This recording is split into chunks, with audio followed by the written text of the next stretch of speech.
Hello, everybody, and welcome to Against the Fence. This is the place to be if you're obsessed and passionate about mixed martial arts and the UFC. And today we are joined by a very special guest in Darrick Minner, who has a professional record of 26 wins, 13 losses, a UFC record of 2-3 so far. He's a former Dynasty Combat Sports heavyweight champion. He trains out of Glory MMA and Fitness in Nebraska with James Krause and the gang. And he's fighting June 4th. And that'll be against Damon Jackson at UFC Fight Night 207, Volkan versus Rosenstruck. Darrick, how are we doing, man? Busy day, right? Yeah, man, I forgot about some stuff I had to do in Lincoln, and so I'm driving back to Omaha. I got a bare knuckle event tonight. So, and then I had a kid. We had a daughter that's a newborn. She was born on Monday, so it's been a jam-packed week for me. So yeah, congratulations, You've got a man. lot going on. Massive congratulations on that, massively. Thanks, around man. the corner from Mother's Day, right? Over in the US. It was Mother's Day was Sunday. We left the house about midnight on Sunday, so Sunday night we left the house, so it was close. Wow, wow! Hey, congratulations. It's good. Awesome, Good job he wasn't fighting on that pay-per-view card. It could have been a bit of a rush. Yeah. Well, these days fighters tend to have them at weddings after fighting as well. Yeah. Well, and I could have, I'd have been home by that time, so she wouldn't have been too happy if I cut it that close. She's not too happy about this, let alone that type of stuff. Oh, fair enough. How many you got now? How many kids you got? I got a stepdaughter that is 6, and I got a 2-year-old daughter and a 5-day-old daughter. 3 for 3 girls. You must have been so hoping for a boy. No more. Man, honestly, after the first one, I was kind of like, after my 2-year-old. So like, I had been with her 6-year-old for about 4.5 years, and then when we had Brogan, my 2-year-old, and after that, I was kind of, when she found out she was pregnant, I was like, I don't even care. Like, I hope, like, it'd be cool to have a boy, but I feel like I'd be too hard on my little boy. Okay. So I feel like, like, I already know, like, I don't want to be that, so I don't know. It's just kind of weird, like concept, pregnancy and all that shit's kind of weird. But yeah, back in my mind, I was like, yeah, I hope for a boy, but I knew it wasn't happening. So I had everybody convinced that I wanted a girls because I love them and everything. But I was told all growing up that's what was gonna happen. If I had kids, I was gonna have girls. Karma's a bitch, Okay. So. You got a lot of brothers. Yeah. So yeah, that's how it would sort of work on out. That's crazy, man. Yeah, I got two brothers.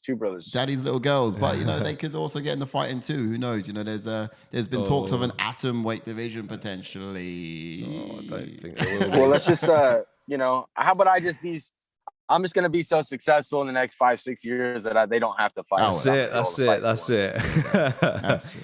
That's the main thing. All right. So let's jump in then. Of course, like I said a second ago, you have got a fight with Damon Jackson on June 4th. Now, both you and Damon are, have similar styles and you have sort of similar journeys on your way to the UFC. What aspects of the fight do you think it's going to come down to on June 4th? Where do you think you'll have the upper hand? Man, I love this fight. I love the exciting matchup. Like, Damon's good, man. He's tough. He's gonna hang around. He's gonna have a gas tank. But I feel like I'm gonna be able to pose my game plan more. I just feel like where I'm good at is where, and watching film is where he lacks, which a lot of the shit not everybody's seen, because you don't see a lot of nobody's really seen me stand there and trade. No one's ever seen, what I mean? Like, there's still mystery, no matter if I have 40 pro fights or not, I still have mystery. So, yeah, man, I think that, it's just going to be a fun fight. And I just feel like my grappling is better. I feel like my stand-up is better. And, I'm going to make sure that my cardio is just as good so I can go 3 rounds. So, there's been a tendency that I let it all loose in the first half of the fight, and then I get beat by some dude that shouldn't even be in the cage with me, or some dude that I was beating up 10-9. So yeah, man, I'm super excited for this matchup. Damon's, he's good, but I just feel like it's gonna be one of those fights that I'm gonna walk in there, and every time I've ever just said fuck it, and that's what this fight is. It's just going to be a fuck it fight. I've been real successful. That was, you know, when I fought Clay Collard, when I fought Terrence McKinney, them were guys that I really just said, fuck it. I went in there and you know, and now I have I have the cheat code, James Krause. Yeah. There it is. Love that. James Krause. Do you have like a particular favorite kind of styled fighter? So I know you knocked on sort of the fights you've had in the past there, and you know, sort of going all out in the first couple of rounds, and you end up sort of might get tired out a bit. I think we all know the sort of fight you was referencing as well back in the day. But do you have a particular favorite matchup, which you know, wrestler over striker, striker over wrestler, that kind of thing? I mean, anytime you can get in there and get like these guys that are like under 10 fights and they're strikers, I mean, you can't, I mean, I'll take those all day. You know what I mean? Like the guys that like don't have the experience yet and they got in too soon because of who their manager is or whatever, or there was a fallout or right place, right time. Those are the guys that I'll fight those guys for the rest of my career. You know what I mean? But I also like the guys that come in and think they're, you know, oh man, he lacks, he gets submitted, blah, blah, blah. Like, I like those fights too. So yeah, man, I don't really care. I've been in all sorts of matchups, but yeah, my favorite would be the guys that you can go in there and they, you know, Charles Rosa was a great fight for me. That was one of my favorite fights, you know? So yeah, well, I mean, either way, man. Yeah. I get it. I mean, you're a bit of a cerebral fighter in that way. So you got the IQ, and then, you know, people sort of coming in quite fresh, might not have that yet. You can piece them apart like before you even lay hands on them, kind of thing. I get that. Yeah. Now, Damon said in a recent interview that he felt that you swing a lot more aggressively than he does, and he feels that he can capitalize on those situations. Now, we know that Damon will have the reach advantage. Now, tell us what you think about that statement and what things you've done to prepare for someone like him. That's a good question. As long as he tucks his chin and doesn't get hit by him, but I don't, you know what I mean? Like, I hit hard, so I feel like, yeah, I mean, of course, like I go out there and I swing, I throw, and, you know, I want to, you know, get in my shots, you know, if he's shooting, but I want to make them feel that panic mode, you know, and I throw hard, you know, and I definitely go in there and I you know, don't get hit by him, you know, and like, he's definitely, yeah, his stand up, you know, he fights, he's long, you know, he's gonna, but I feel like we just have the game plan that is gonna work in this fight, and that I'm just gonna, yeah, I mean, just don't get hit by them punches. Then if you think I hit hard or I'm slinging leather, like, you know, because he does get hit. Yeah, that's true. So you've done a lot of tape. You got a good strategy plan, I imagine, going into this. What sort of lessons are you going to be taking into the octagon next? You know, against Damon, that you probably picked up from your previous fights, let's say with Hall or Elkins. Man, just be smarter. You know, stretch a 7-minute fight to 15, you know, like obviously Elkins fight like 10-8 in the first, so well. Took him down with ease, but I just had nothing, you know what I mean? And Hall fight, like I could have beat Ryan Hall with the jab, you know, and it just wasn't in my nature that I went out there and like he's just a weird fight, you know, and it's an awkward fight. He throws his legs up, and, you know, just my nature is to double leg him. And that was my fault. You know, I didn't listen very well. You know, and we're just going to change that. And I'm going to, you know, I'm definitely going to just let James have the controller. And that's what we're going to do. Yeah. You know, we're going to go in there and A, B, C, X, Y, Z, or just, you know, whatever. So. Yeah. Ryan Hall was an awkward one because we saw that he was lifting his leg up on purpose for you to bait to take him down. And that was kind of like his strategy, really, wasn't it? You know what I mean? It's like, he doesn't actually. And he was in. Go on. He was not, there was a few, like he can say what he wants or whatever he said in interviews. I heard he said, "Oh, they didn't rock me." Motherfucker's eyes roll back in his head. Like I know he was hurt, but that was my fault. Instead of just being like, "All right, come up with your stupid rolling shit, get up here." You know what I mean? Instead, I followed him down, and, you know, or I took him down, and guess what? The benefits of that, I'm the only one ever to shoot on Ryan Hall. Yeah. So whatever. Yeah, and either way, it still looked good on the judges' scorecards because you were being more effective in that sort of moment. I feel it was closer than what they gave me credit for. Mm. I feel like the judges' scorecards didn't do the fight any justice. Obviously, I lost the third, but you know, there was an argument that I won, you know, the first and second. Yeah. You know, I just feel like I was you know, especially second. Like he caught me in a triangle, but it was only like the last minute, you know, 30 seconds, and he's elbowing me. You know what I mean, or whatever. And like the difference is, you know, you have the crowd every time he goes for a submission, the crowd's going crazy. You know what I mean? The crowd's going crazy. Ryan Hall is trying to submit, but guess what? Like he went for that leg lock. I stuffed the leg lock, got right up. You know, like, but the crowd kind of gave it more of because you know that was my first fight with the crowd in the UFC, but it was like full of like all the little Ryan Hall nerds, you know what I mean? But yeah, man. Well, this is it, and I think it's one. By that point as well, you would have stuffed like 5 submission attempts from him, and that's like more than any guy had ever done against someone like Ryan Hall. Like you definitely, you know, you definitely really made him work for it down there on the ground as well, and that's takes some credit in itself. But like he genuinely looks like a real problem. Like I was looking at some of the takedowns, watching the tape back, and playing it like frame by frame, and it's like how can he sort of like. It's almost like he fell over, but managed to suck it like he's like gloopy, you know, he's sticky. It crazy. was weird, man. And I gotta give the dude credit because that fight, like his grips were hard to like when I was trying to back away, like when James was telling me to back away, his grips were strong, and like I couldn't get out of it. That's why I was so glued to him because I couldn't get him, but I didn't want to move stupid because he had my grips. So like that's why we kind of like I hung out there a little bit and tried, but yeah, I mean that was my fault getting in a rush and doing too much. You know, I could have jabbed him and leg kicked him for 15 minutes and won that fight, but that's on me. I'll take it and I'll it's another learning experience, you know. So now back onto the preparations for the Jackson fight that's coming up. Hasn't Kevin Kroom helped you train for this fight? Is that correct?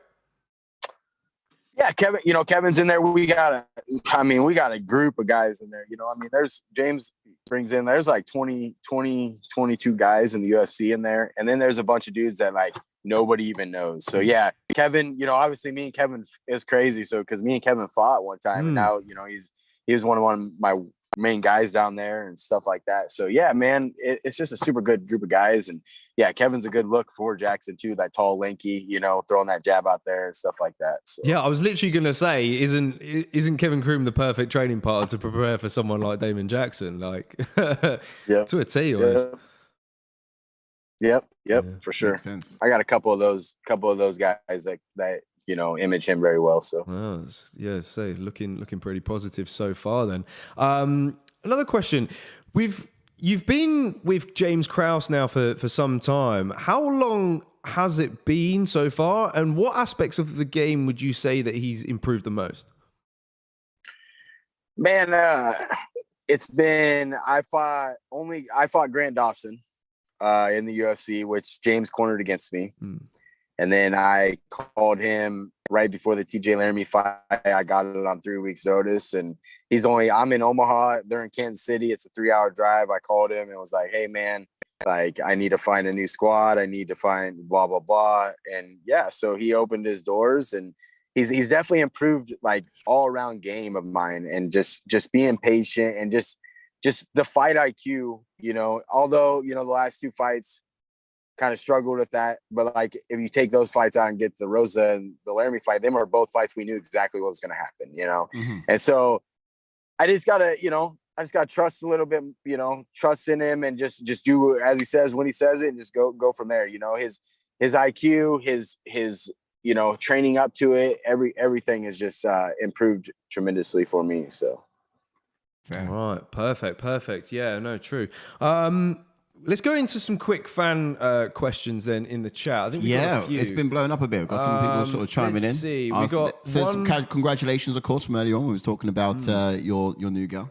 So that's fantastic. Thank you. Yeah, we got the Fight Game 247 says, who would you dream fight be against, past or present, from any weight class, and what country/city would it be in? Oh, good. Man, like guys, you know, like for me, like the dream fights like would be more like guys I've looked up to like coming up, like, you know, like a Frankie Edgar, you know, guys like that you just look at and you're like, man, like one day you're standing across from him and you're like, hell yeah, let's go. You know what I mean? You know, and honestly, like Elkins was that fight for, you know, that was a dream matchup for me, you know, and I just shit the bed. But like it was that fight I wanted for years, you know, before I was way in the UFC. But like, yeah, man, yeah, just guys like that have been around for a long time. You know, I've been fighting since 2008, and then I turned pro in 2000. No, I've been fighting since 2009. I turned pro in early 2012. So I've been fighting and watching these guys for a long time, and so it's a good matchup. And the fact you said Frankie Edgar right there, that's made Ash get like extremely excited. Yeah, he's a big Frankie Edgar fan, so you know. Yeah, you know, and it's not, and that's my thing is like I'm not a shit talker or anything like that. That's just like a respect factor. Like being across from a guy like that, you're like, holy shit, like this is real, this is awesome, you know. And that's what life's about, you know. Them oh shit moments. Yeah, wow, I love that. This is real life shit. Yeah, you know? I mean, it's real. I love that. Well, it's still not out of the realms of possibility. I mean, he depends what Frankie still does as well, you know. Still, whether or not he still fights a bantamweight, he could make the move up. Who knows? We'll get Damon Jackson first. Yeah. Oh, yes. Of course. We'll go from there. Concentrate on Damon first. That's the main thing. So I've got a quick one from Taylor Young. He said, which is quite interesting, actually, would you consider changing your nickname to Winner? It would be a nice ring. Darrick Winner Minner? I mean, you've probably got Darrick Minner, right? Chicken dinner, Darrick Minner. Yeah. I mean, Minner, chicken dinner. Yeah, I mean, no, I wouldn't. You know, like just because you know. That's just kind of one of those things. That's like, well, yeah. And then you get those guys that are like, you know, oh, my nickname's, you know, whatever, main event. Well, guess what? You might have been a main event on the local show, but when you're in the UFC, you're the first fight. Oh, imagine that. I think we might. There's a lot of fun nicknames that you're like, oh, okay, you know. Yeah. No, I get it. I mean, sometimes you can have like a title which is a little bit beyond, and it's almost like, you know, if you lose, then it's just a case of like, oh, what the irony in that? Yeah, you know, it looks fairly silly. Yeah. Fair enough. Might as well have Taserface as your nickname. Taserface. If you're a big Guardians of the Galaxy fan. I think we've got one. I think this one's from Ivor. He says, you average 3 fights per year. Does this mean that you're in shape all year round like Michael Chandler? Or do you sometimes blow up like Paddy Pimblett? What a question. I don't blow up like that motherfucker, dude. Like I saw him. That dude was on the screen the other whatever, and you seen what's his name was just like sitting there like what the you know, he was with Sterling and whatever the last event. Yeah. Man, that dude is huge, man. Like he walks around like and yes, you know. Well, that's the thing. Like I used to fight 35 and I used to get up big and like, and I get big now, but like you're talking mid 70s, you know, but like, I don't like doing that no more. Cause I've had such nightmares on like nightmare weight cuts. Like I could write a book, man. And it's just, so like, that scares me. So like being with Tyler Minton and like doing that thing, but like, obviously I like junk food. I'm a junk food guy. Yeah. I like ice cream. I like all that. That's my addiction. So as much as the next guy, right? Yeah. Absolutely. So after the fight, I definitely pig out, but try to keep it. I don't weigh unless I know I'm under 170. Okay. Because I can look in the mirror and be like, okay, you're under 170. Right. You know what I mean? Yeah, then I'll step on the scale. Yeah. But if I get too big after fights, I'm like, God damn, you look chubby as hell. It's crazy. But also as well, I mean, you talk about nightmare weight cuts. There's none more of a nightmare than Charles Oliveira's one last week. Well, to lose a belt to a weight cut like that was just. Well, I think that's on the guy that was doing the scale. Yeah, it's crazy. No, I think there's no reason that they didn't like he didn't make weight. Like you look at the scale and like the dude didn't even like try. He was just like, whoa, you know what I mean? Like. It's annoying as well. Man. It's annoying. Honestly, I think he's actually wound up the whole entire MMA community. Let's talk about putting a security guard there, and also it's like, come on, man. I mean, I want a guy who done the little thing on the scale to step in for the the octagon. Well, I feel. Oh no! Lost him like, I feel like there we go. You just. Oh, he's coming back in. You're choppy, Minner. You're choppy. Oh. Okay, try again. Maybe we'll get you back. Try again. Oh man, the questions were coming in so good. They really were. Just about to get into the game too, which was going to be another level. We still haven't got you back here yet, Minner. See if I can. Yeah. Oh. Oh, sorry, I got a call. Oh, okay. Gotcha. Oh, it's What the hell? Oh, There it is. Okay. Hello? Just about that. My 6-year-old has a watch. Oh, wow. She was just calling me. Oh, wow. So she's probably like, "Where the heck are you?" Blah blah blah. We'll patch you in. But yeah. But what were we talking about? So I feel like if he was in Vegas, like he would have made weight. Because like that's the thing, like they weigh us 2 times before we even get on the scale. Like literally, you weigh in the hotel and you weigh before you get on the main scale at the Apex. He was dead surprised, wasn't he? When like, was over. Yeah, and the look on his face, you knew that he was, you know, that was a mix up. Yeah. Like he knew he was on weight and all that. Like I was 0.4 over on the other scale, and I made it on the beam scale. So like it's just a weird thing, you know. Like that's it. They might end up. I mean, if they make it technology, you don't need a security guard. But if you make a digital scale, then there's no like discrepancy. Yeah, that's it. I don't know. Them beam scales are nice though when you're about a half a pound over. Yeah. Oh yeah. I guess you're right. I mean, that's when you know things like what happened on the weekend don't happen. Yeah, because it allows you to. It allows for grace, doesn't it? It allows for grace, and like you know, we allow that sort of thing. The room for error and that sort of stuff. But it's crazy how nah, man, it's crazy. Honestly, it's crazy. But we got a game soon, so a couple more questions. We've got one more. We'll have maybe 2 more. These ones look good. Dylan, our boy Dylan says, you've been submitting guys left, right, and center for years. Is this your preferred method of victory, or do you sometimes prefer a knockout win? That's true, bro. I had 22 submissions. Well, I have 1 TKO win on my career, and I have 26 wins, and I have 24 submission victories. So yeah, I mean, like that's definitely. I mean, I like, you know, the thing about my style is like I'm gonna throw leather, and you're gonna get your neck caught at some point if you're trying to like, you know, get down, shoot, whatever. Like that's my goal. Like just to beat somebody up so they want to quit. You know, when somebody taps out, it's like, okay, you know, there's no question that you're just caught. You know. Yeah. So like if you get knocked down and you get clipped and you were losing the fight, you know, sometimes you get caught submissions, but like it's just one of those things. Yeah, I don't care as long as I walk out. It could be a decision win. Although I don't prefer those. Yeah. Because I don't like going 15 minutes. Yeah. But I will. You know. So. Really capable of it. Yeah. But no, that makes sense. I like that. Yeah. Okay. Last question. Last one we'll have from Taylor Young as well. He says, "What is your take on the upcoming trilogy fight for Volk versus Max?" Ooh. Someone's trying to get. I thought Max won.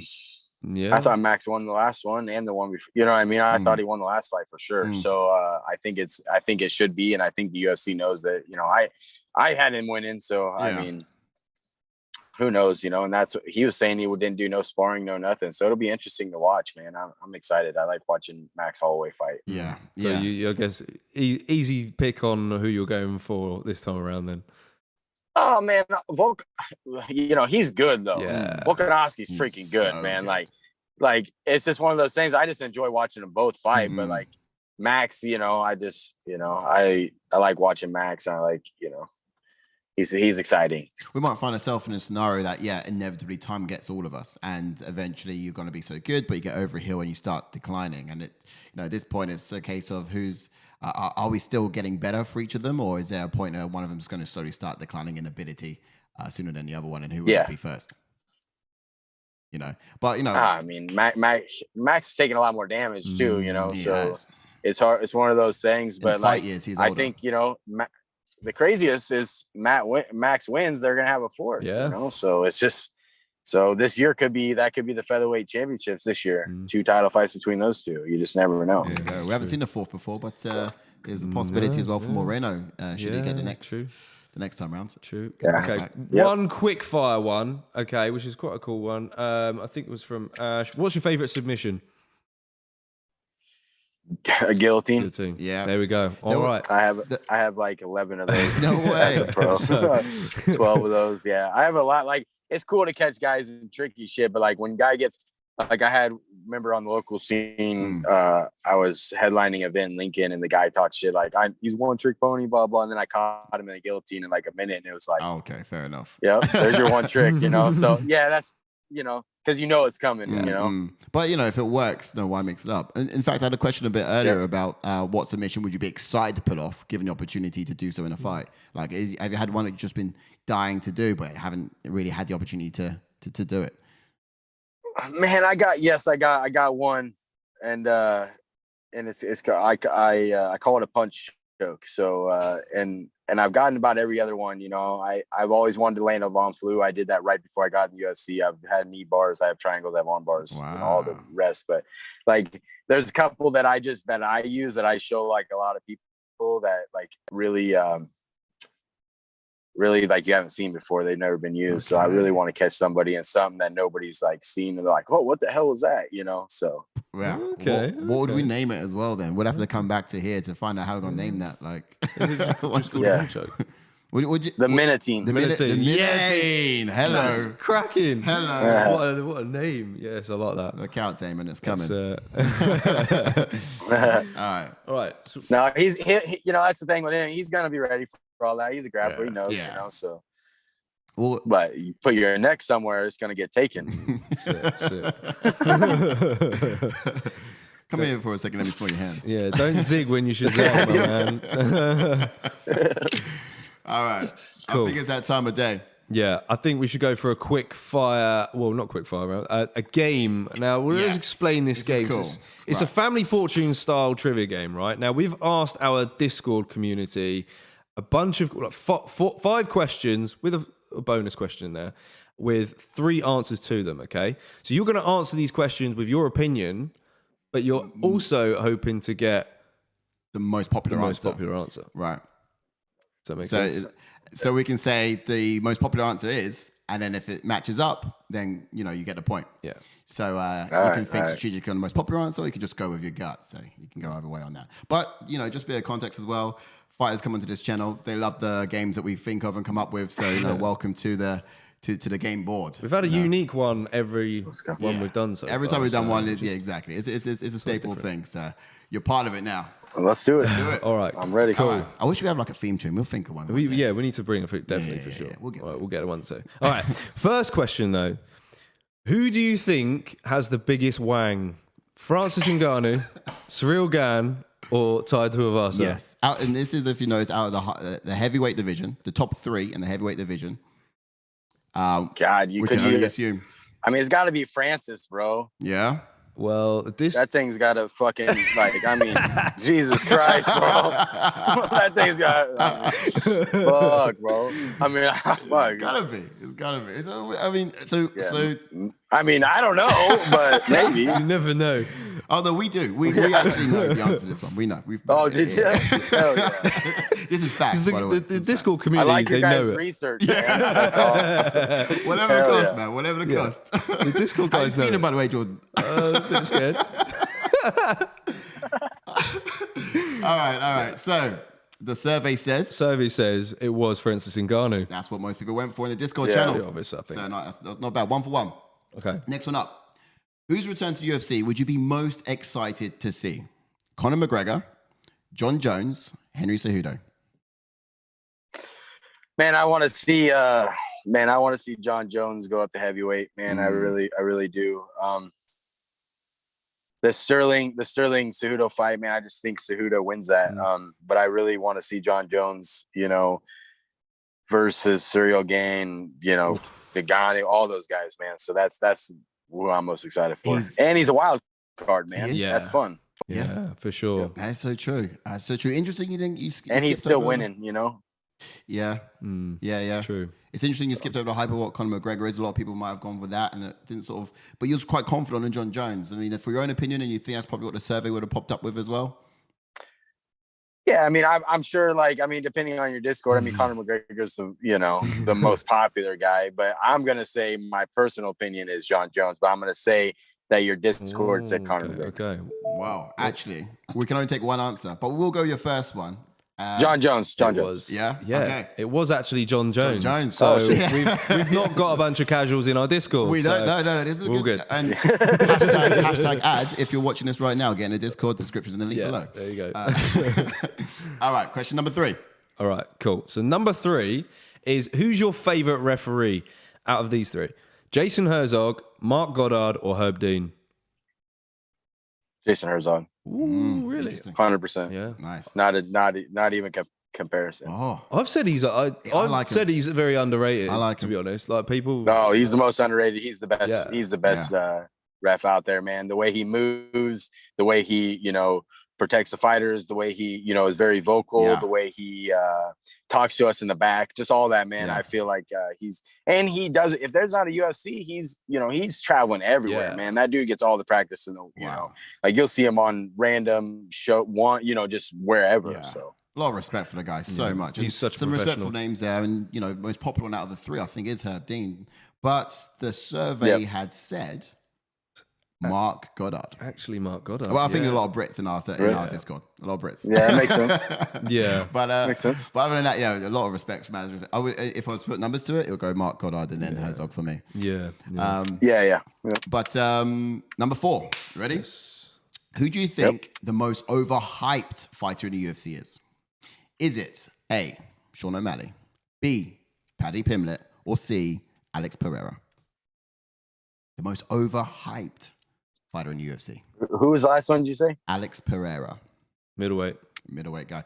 So he was the guy who beat Izzy. Izzy Adesanya. I mean, he was kind of getting wrestled his last fight, man. But I'm gonna say Paddy Pimblett. Okay. You think it's overhyped and doesn't match up to his abilities? The hype is boom. I just think right now, I think he's getting touched a lot, and I think you've seen more errors in his game than you have the other two. But I mean, obviously the dude's a superstar, but you could say the same for Alex Pereira, where he kind of but man, that dude's vicious. I just feel like Paddy, the last couple fights, he's been caught a little bit and on the chin, and but it'll be interesting if him and Ilya Poirier fight, man. Yeah. Poirier freaking has hammers. Yeah, he does. Absolutely. That alteration at UFC London was insane, man. It was madness. Yeah. Absolute madness.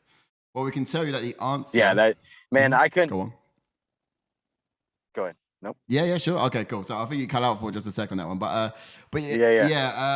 was just going to say the answer actually that most people in the Discord had gone with was Paddy Pimblett. So you got it right. Paddy Pimblett was the most popular answer there. Most people thought he was the most overhyped fighter in the UFC to date. Okay. Yeah. Okay, so quick recap. So far you've got 3 out of 4. Is that correct? That's correct. Yeah. All right. So the last one, plus bonus maybe, which is the best couple, right, in the UFC. You've got Pat Berry and Rose, Brian Ortega and Tracy Cortez, or Amanda and Nina. Nunes. I'm not even going to answer that. I'm going to say Tim and Gina. Okay. Tim Elliott and Gina Mazzola. Okay. Yeah, that's my favorite. I stay with them when I'm in Kansas City. I've stayed with them guys forever. They're 2 of my closest friends. I love Tim Elliott. It's not even a comparison. Them are the most fun. That's the most fun couple probably in the UFC. All right, hands down. Okay. So I'll take the wrong answer. Fair. Okay. All right, fair enough. That's fair. Okay, That's wasn't in the good mix. that you're To be fair, maybe loyal. we should have put him in the mix. In fact, we had a guy there on the Discord, the Fight Game 247, fuming his name wasn't in the whole biggest Wang mix as well earlier. So we're getting some slack for not there. But the server said, well, they've gone for Brian Ortega versus Tracy Cortez. Yes. Yeah, I mean you can. Yeah, I mean. But there's no Tim Elliott. For sure. I mean, I get it. I know. Yeah, I mean.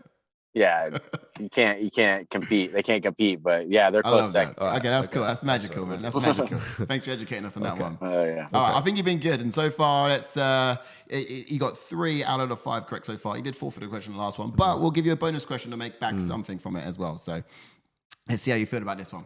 You ready?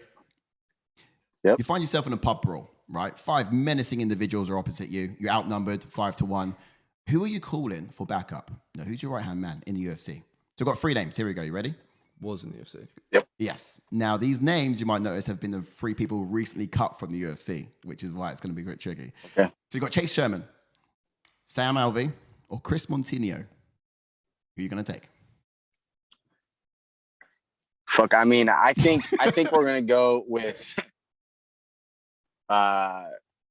probably Sam Alvey, because I think he can de-escalate the situation. Oh, see, that's wise. That's wise. That's the more civil approach. Yeah. That's. I mean, granted, I've been in them situations in my younger days, Yeah. and I got a few people that I know I would call. But Out of those yeah, three. definitely Sam Alvey de-escalate the situation because I feel like depending on what that 5 looks, we might get our ass kicked. Right, okay, fair. I mean, like the reason why I put Chris Moutinho is in there is because you could literally grab him by the face and just sort of like shove him in, and then sort of like, like a bodyguard. Yeah. It literally just take all the punches for you out of choice. I don't think, even though I think that, I don't think I think that guy kind of like he should have got another fight. Yeah, no, 100%. You know what I mean? I think that he should have got another fight, man. I don't think he was ready for the UFC, but I definitely think he should have got another shot for the fight of the night, stepping up on short notice and all that. Yeah. He definitely should have got some kind of bonus for doing that. They basically saved the UFC's asses, and effectively, if Sean wasn't on that card, would have flopped massively. Not flopped, Yeah. but do you know what I mean? There would have been a huge decrease in terms of value. Because it is what it is, really. Yeah. My stipulation was I had frustration towards someone like Chase Sherman. He just doesn't throw his hands as often as I like him to. So I was like, I'm not picking him in a pub brawl. He's not gonna. Oh yeah. All right. I don't know if there's any final comments there on the chat, but I think it's going to be around time to wrap up for the Q&A. But nonetheless, man, it's been really fun. Hope you enjoyed that game. You know, that was a unique one. Oh yeah, it was cool. Yeah. I'll tell you what though, if I'm in a bar fight and I'm fighting 5 dudes. Yeah, go on.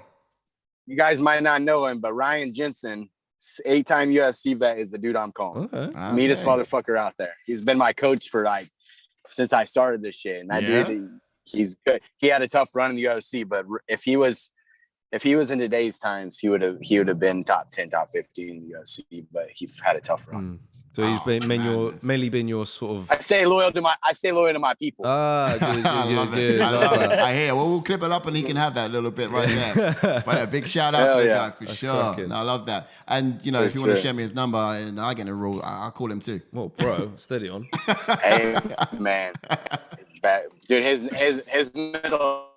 Oh, we're losing you on signal now. Knuckle sticks out this far. Oh. I'm not even lying. Oh, madness. Okay. I was gonna say, if you want to just wank him off, why don't you just ask him? I started driving, so we better wrap this up. Yeah, no worries, man. We're pretty much all there. I think you just got that last little bit. It was slightly beyond, yeah. Guys, I appreciate it, man. Hey, look, thanks for joining us, Darrick. Fun. Appreciate you jumping on board. And look, until next guys. time, good luck with your next fight, of course. Peace out. All the best. Yes, sir. Yes, sir. You sir. Thanks very much. Take care, all. Bye. Solo scene. Solo scene. All right. Okay. Oh no.